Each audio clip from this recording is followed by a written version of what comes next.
Next topic is structure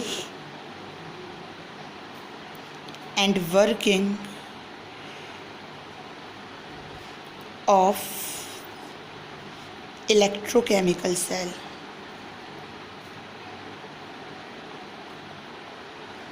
तो जो हमने प्रीवियस वीडियो में देखा था, जहाँ से थीम आई थी इलेक्ट्रोकेमिकल सेल की, वहाँ प्रॉब्लम क्या क्रिएट हो रही थी? वहाँ पे प्रॉब्लम ये क्रिएट हो रही थी कि जो रेडॉक्स रिएक्शन हो रही थी वो हो रही थी डायरेक्ट रेडॉक्स रिएक्शन, जिसके रिजल्टेंट हीट फॉर्म हो रहा था।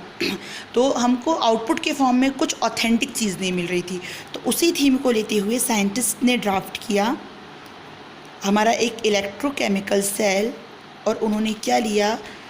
They have 2 containers,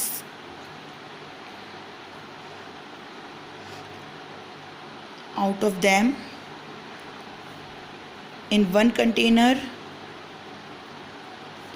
they put ZnSO4 solution, in the next container they put CuSO4 solution।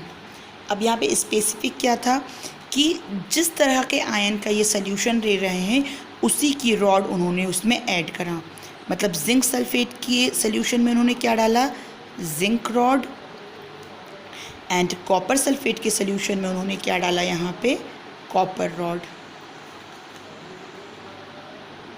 And they connect these 2 rods by a voltmeter. अब देखिए, जैसे उन्होंने पूरा सिस्टम अरेंज किया तो उन्होंने क्या चेंज देखा?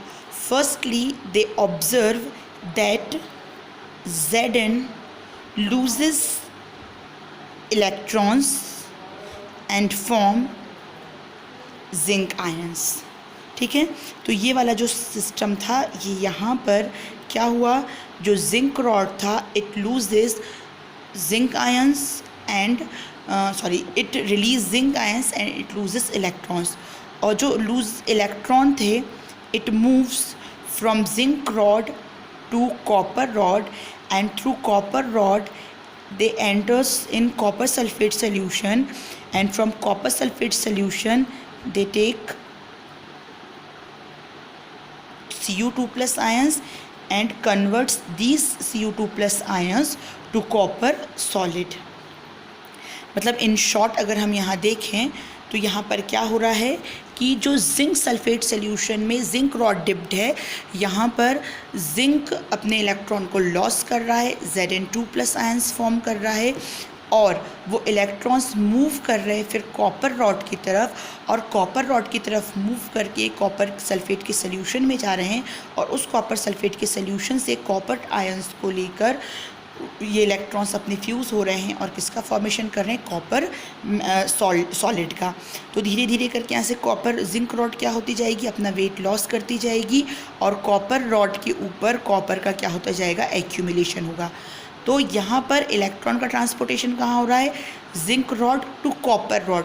तो इलेक्ट्रिसिटी किस तरफ में मूव करेगी? इलेक्ट्रिसिटी मूव करेगी copper rod to zinc rod.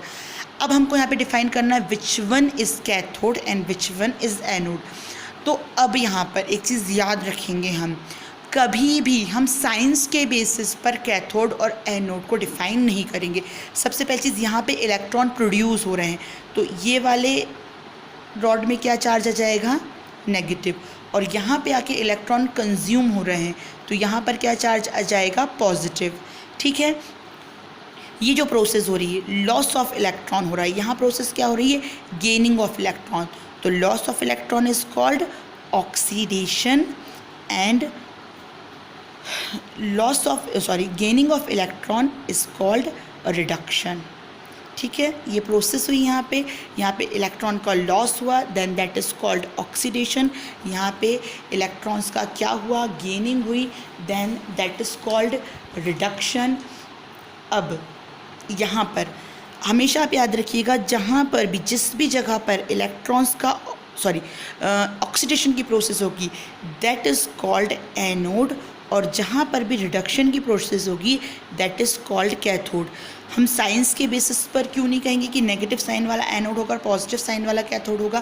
क्योंकि जब हम इलेक्ट्रोलिटिक सेल पढ़ेंगे तो इलेक्ट्रोलिटिक सेल में एनोड जो होगा वहाँ पे पॉजिटिव साइन होगा और जो कैथोड होगा वहाँ पे नेगेटिव साइन होगा, बट वहाँ पर भी जो ऑक्सीडेशन की रिएक्शन होगी वो एनोड पर ही होगी और जो रिडक्शन की प्रोसेस होगी वो कैथोड पर ही होगी। ठीक है, ये हो गया। अब देखो यहाँ पे कुछ प्रॉब्लम्स क्रिएट होंगे। अब सबसे पहले हम डिफ़ाइन कर ले। अब हम इसको रॉड नहीं बोलेंगे, इसको हम बोलेंगे इलेक्ट्रोड। क्या बोलेंगे अब हम इसको? इलेक्ट्रोड। तो ये क्या हो जाएगा हमारा? That is zinc electrode. और ये क्या हो जाएगा हमारा? Copper electrode.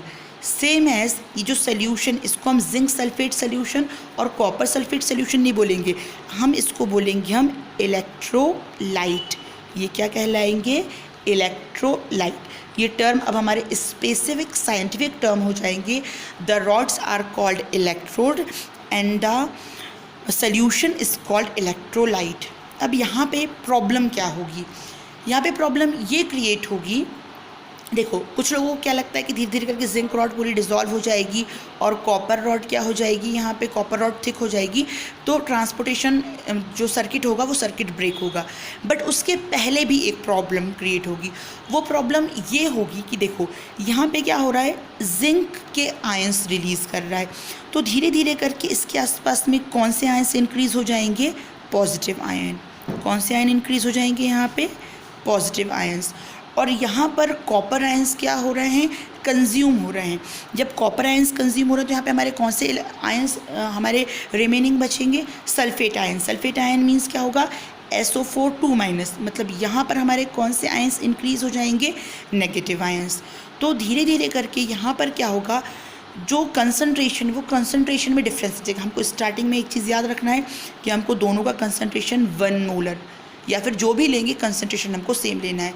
अब क्या होगा, जब यहाँ पे पॉजिटिव आयंस इंक्रीज़ होंगे और यहाँ नेगेटिव आयंस इंक्रीज़ होंगे तो जो इलेक्ट्रॉन का ट्रांसपोर्टेशन है वो ऑब्स्ट्रक्ट करेगा। क्या होगा कि जैसे जिंक रॉड अपने इलेक्ट्रॉन रिलीज़ करेगा तो इलेक्ट्रॉन को तो अपने आप को क्या करना है?